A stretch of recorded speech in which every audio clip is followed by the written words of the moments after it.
भक्तजनों, माताओं, बहनों, सादर जय श्री कृष्ण। हमारे YouTube चैनल में आप सभी का बहुत बहुत स्वागत है। मैं हूं आपके साथ आचार्य धर्मेंद्र शास्त्री। आज हम आपको पौष माह के कृष्ण पक्ष की सफला एकादशी के विषय में संपूर्ण जानकारी देने जा रहे हैं। हमारे इस वीडियो को अंत तक जरूर देखिएगा और अधिक से अधिक लोगों को शेयर भी करिएगा। प्रत्येक माह में 2 बार एकादशी आती है। कृष्ण पक्ष तथा शुक्ल पक्ष दोनों एकादशियों का अपना अपना अलग अलग महत्व धर्म ग्रंथों और पुराणों में बताया है। वैसे कुल मिलाकर के प्रति वर्ष देखा जाए तो 24 एकादशी आती है, लेकिन जिस साल अधिक मास आता है उस बार 26 एकादशी आएगी।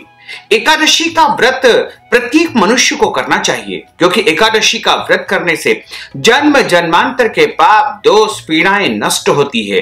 जब पाप दोषों का निवारण हो जाता है या पाप हमारे समाप्त हो जाते हैं, तब हमारे पुण्यों का उदय होता है, और पुण्यों का जब उदय होता है तो मनुष्य को सांसारिक सुख सुविधाएं संपन्नताएं प्राप्त होती है। एकादशी का जो मनुष्य व्रत करता है उसके जीवन में कभी भी कोई कष्ट और संकट उपस्थित नहीं होते हैं। पौष माह के कृष्ण पक्ष की जो एकादशी है उसका नाम सफला एकादशी है, और सफला एकादशी का व्रत करने से मनुष्य के सारे कार्यों में उसे सफलता अवश्य ही प्राप्त होगी और निसंदेह उसके जीवन में उन्नति और प्रगति उसको प्राप्त होती जाएगी। तो सफला एकादशी का व्रत सभी को करना चाहिए, और जो मनुष्य एकादशी का व्रत करता है उसको दशमी तिथि से ही नियम पालन आरंभ कर देना चाहिए, क्योंकि जो मनुष्य एकादशी का व्रत करता है उसको दशमी तिथि के दिन एक समय भोजन करना चाहिए, तथा दशमी तिथि के दिन भूल कर भी आपको लहसुन प्याज मांस मदिरा का उपयोग नहीं करना चाहिए। एवं दशमी तिथि के दिन आपको ब्रह्मचर्य व्रत का पालन करना चाहिए, और यदि संभव हो तो उस दिन आपको दिन में ही भोजन कर लेना चाहिए, और शाम को बिल्कुल निराहार रह करके आपको अगले दिन प्रातः काल एकादशी का व्रत प्रारंभ कर देना चाहिए। इस बार सफला एकादशी जो रहेगी वो इस प्रकार रहेगी, यानी एकादशी तिथि का प्रारंभ होगा 8 जनवरी 2021 को रात को 9:40 से एकादशी तिथि प्रारंभ हो जाएगी, जो कि 9 जनवरी 2021 शनिवार की शाम को 7:15 पर एकादशी तिथि समाप्त हो जाएगी।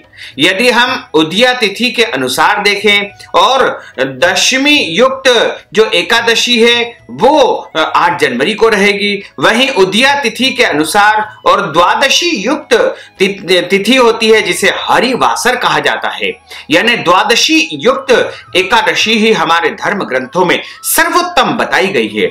कभी भी दशमी युक्त एकादशी का व्रत नहीं करना चाहिए, इसलिए द्वादशी युक्त जो एकादशी रहेगी वो 9 जनवरी 2021 शनिवार को ही रहेगी। इसलिए सभी भक्तजनों, माताओं, बहनों को जो भी व्रत करते हैं उनको 9 जनवरी 2021 शनिवार को ही एकादशी का व्रत करना चाहिए।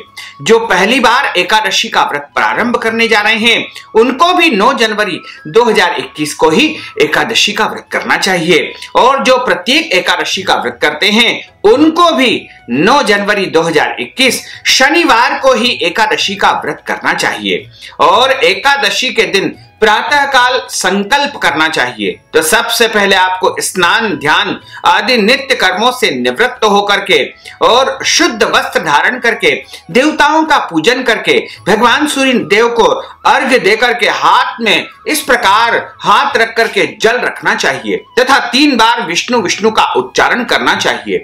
उसके बाद कहिएगा कि आज पौष माह के कृष्ण पक्ष की सफला एकादशी है और मैं पूरे विधि विधान से एकादशी का व्रत करने जा रहा हूं या करने जा रही हूं, मेरा नाम यह है, मेरा गोत्र यह है। इस प्रकार आप उच्चारण करें अपने नाम और गोत्र का, और उसके बाद कहिएगा कि मेरे जीवन की ये कामनाएं पूर्ण हो जाए। और आप अपने जीवन की समस्त कामनाओं का उच्चारण कर दीजिएगा और कहिएगा कि आज मैं सफला एकादशी का व्रत करने जा रहा हूं या करने जा रही हूं। हे भगवान, मेरे इस व्रत को पूर्ण करने की क्षमता और शक्ति आप प्रदान करें और मेरे व्रत को आप परिपूर्ण करें। इस प्रकार हे प्रभु आप आशीर्वाद दीजिएगा। इस प्रकार संकल्प लेकर के आपको भगवान के सामने संकल्प अर्पण कर देना चाहिए और हाथ जोड़ करके प्रभु से प्रार्थना करनी चाहिए, प्रभु से निवेदन करना चाहिए कि हे प्रभु, आपका जो सबसे बड़ा व्रत है जिसे एकादशी कहा जाता है, आज मैं एकादशी का व्रत करने जा रहा हूं या करने जा रही हूं। मेरे इस व्रत को आप पूर्ण कर दीजिएगा और मेरे जीवन के सारे कष्ट और संकट को समाप्त कर दीजिएगा। प्रत्येक कार्यों में मुझे सफलता प्राप्त हो, ऐसा आशीर्वाद मुझे प्रदान करिएगा। इस प्रकार प्रभु से आप प्रार्थना करें और एकादशी व्रत को प्रारंभ कर दीजिएगा। एकादशी के दिन किसी भी मनुष्य को अन्न का सेवन नहीं करना चाहिए। उस दिन केवल फलाहार ग्रहण करना चाहिए। फलाहार का अर्थ होता है फल या दूध से बनी हुई वस्तुओं का ही फलाहार करना चाहिए। अन्य जो फलाहारी वस्तुएं हैं उनका भी आप उपयोग कर सकते हैं, लेकिन ध्यान रखिएगा कि कोई भी अन्न इस दिन सेवन नहीं करना चाहिए। एकादशी के दिन घर में चावल नहीं बनाना चाहिए। चावल का उपयोग किसी भी स्थिति में एकादशी के दिन किसी भी मनुष्य को बिल्कुल नहीं करना चाहिए। तथा एकादशी के दिन झूठ नहीं बोलना चाहिए, क्रोध नहीं करना चाहिए, लड़ाई झगड़ा वाद विवाद बिल्कुल भी इस दिन नहीं करना चाहिए। ब्रह्मचर्य व्रत का पालन करना चाहिए तथा इस दिन पेड़ पौधों को बिल्कुल नहीं काटना चाहिए और इस दिन घर आए हुए किसी भी याचक या मांगने वाले या जरूरतमंद व्यक्ति का अपमान नहीं करना चाहिए। अपनी श्रद्धा तथा हैसियत के अनुसार कुछ न कुछ दान पुण्य इस दिन अवश्य करना चाहिए। गौ माता की सेवा करना चाहिए, गाय को घास खिलाना चाहिए तथा घर के बड़े बुजुर्गों का अपमान नहीं करना चाहिए। उनकी सेवा इस दिन जरूर करना चाहिए। जैसे माता पिता, सास ससुर या घर में जो भी बड़े लोग हो उनका सम्मान इस दिन अवश्य करना चाहिए। वैसे तो बड़े बुजुर्गों का प्रत्येक दिन सम्मान करना चाहिए, लेकिन एकादशी के दिन भूल कर भी उनका अपमान नहीं करना चाहिए। और एकादशी के दिन किसी भी मनुष्य को देवताओं की या शास्त्रों की बुराई नहीं करना चाहिए और साधु संतों की, ब्राह्मणों की भी बुराई इस दिन नहीं करना चाहिए। इसके अलावा एकादशी के दिन पूरे दिन यदि आप चाहें तो निराहार निर्जला एकादशी व्रत भी कर सकते हैं। वैसे तो एक समय फलाहार करना चाहिए। यदि आपके शरीर में किसी प्रकार का कोई रोग हो तो आप 2 समय भी फलाहार कर सकते हैं। एक समय नमक खाने का विधान है। इस दिन साधारण नमक का उपयोग नहीं करना चाहिए, फलाहारी नमक का ही उपयोग करना चाहिए। और एकादशी का व्रत जो है फलाहार करके ही प्रत्येक मनुष्य को पूर्ण करना चाहिए। वैसे एकादशी व्रत निर्जला निराहार भी आप कर सकते हैं। आपका शरीर जिस प्रकार साथ दे उस प्रकार आपको एकादशी का व्रत करना चाहिए और एकादशी के दिन कथा का श्रवण अवश्य करना चाहिए। हमेशा ध्यान रखना चाहिए कि कथा ब्राह्मण के मुखार बिंद से ही सुनना चाहिए। ब्रह्म वाक्य जनार्दन अर्थात ब्राह्मण के मुख से स्वयं नारायण वासुदेव ही बोलते हैं। और कथा सुनने के बाद ब्राह्मण को अपनी श्रद्धा के अनुसार भोजन हेतु, फलाहार हेतु या कथा सुनने के निमित्त दान दक्षिणा भी देना चाहिए, जिससे एकादशी का पूरा पुण्य फल आपको प्राप्त हो सकेगा। इसके साथ ही ब्राह्मण को वस्त्र दान कर सकते हैं, गौ दान कर सकते हैं, अन्न दान कर सकते हैं या कोई भी उपयोगी वस्तु का दान या उसके निमित्त धन राशि का दान आप ब्राह्मण को करेंगे तो निश्चित तौर से आपको एकादशी का पूरा पुण्य फल प्राप्त हो सकेगा। और एकादशी का जो व्रत करता है उसको भगवान का पूजन भी इस दिन करना चाहिए।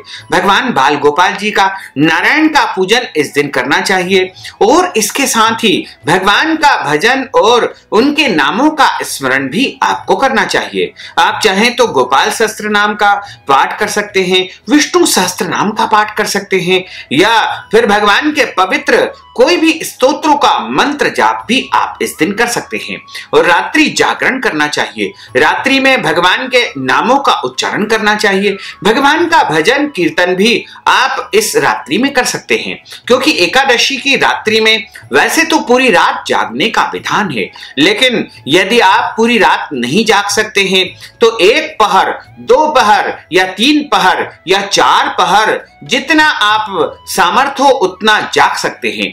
1 पहर का अर्थ होता है शाम को 6 बजे से लेकर के 9 बजे तक पहला प्रहर कहलाएगा। उसके बाद दूसरा प्रहर जो होता है वो रात्रि 9 बजे से लेकर के 12 बजे तक का होगा, और तीसरा प्रहर जो होगा वो रात्रि 12 से 3 का, और चौथा प्रहर होगा 3 से 6 का। इस प्रकार जितने प्रहर आप जाग सकते हैं उतने प्रहर आपको जाग करके भगवान का भजन तथा कीर्तन अनिवार्य रूप से करना चाहिए। और एकादशी का जो व्रत करता है उसको अगले दिन व्रत का पारणा करना चाहिए। पारणा का अर्थ होता है व्रत खोलना या व्रत का समापन करना। तो पारणा का भी एक निर्धारित समय होता है, यानी द्वादशी तिथि समाप्त होने के पहले पहले आपको व्रत का पारणा अवश्य ही कर लेना चाहिए। इस बार व्रत का पारणा जो होगा वो 10 जनवरी 2021 रविवार को सुबह 7 बजे से लेकर के 9:40 तक आपको व्रत का पारणा कर लेना चाहिए। व्रत का पारणा यदि आपको अगले दिन कोई और व्रत करना है, जैसे प्रदोष का व्रत है, या फिर आपको कोई और व्रत करना है, रविवार का व्रत करना है, तो आप जल और तुलसी पत्र से भी व्रत का पारणा कर सकते हैं। फल या फलाहारी वस्तु से भी व्रत का पारणा आप कर सकते हैं, या फिर आप अन्न से, चावल से भी व्रत का पारणा कर सकते हैं। भोजन करके भी आप व्रत का पारणा कर सकते हैं। लेकिन ध्यान रखिएगा कि व्रत का पारणा करते समय ब्राह्मण को अन्नदान अवश्य करना चाहिए। यदि आप अन्नदान नहीं कर सकते हैं तो अन्नदान के निमित्त कुछ न कुछ धन राशि भी आप नगद रूप में ब्राह्मण को दे सकते हैं, या ब्राह्मणों के भोजन के लिए भी आप नगद राशि प्रदान कर सकते हैं। तो यदि आप एकादशी के निमित्त, कथा श्रवण के निमित्त, या फिर पारणा के निमित्त, या ब्राह्मण भोजन के निमित्त कुछ भी धन राशि यदि आप प्रदान करना चाहते हैं तो आप हमारे पेटीएम के माध्यम से, गूगल पे के माध्यम से, फोन पे के माध्यम से धन राशि नगद रूप में प्रदान करके एकादशी का संपूर्ण पुण्य फल प्राप्त कर सकते हैं और अपने जीवन को धन्य अति धन्य बना सकते हैं। साथ ही आपसे अनुरोध है कि हमारे इस ज्ञानवर्धक वीडियो को अधिक से अधिक लोगों को शेयर करिएगा, लाइक करिएगा, कमेंट करिएगा, और यदि अभी तक आपने सब्सक्राइब नहीं किया तो अभी और इसी समय हमारे और आपके YouTube चैनल को सब्सक्राइब कर लीजिए, ताकि ज्ञानवर्धक वीडियो सबसे पहले आपको प्राप्त होते रहे। और हमारे चैनल पर जो बेल आइकन का निशान है, घंटी का निशान है, उसे भी आप क्लिक करके ऑल नोटिफिकेशन को क्लिक कर दीजिएगा, जिससे सबसे पहले आने वाले वीडियो आपको निरंतर प्राप्त हो सकते हैं। तो आपको और आपके पूरे परिवार को सादर जय श्री कृष्ण, सादर धन्यवाद।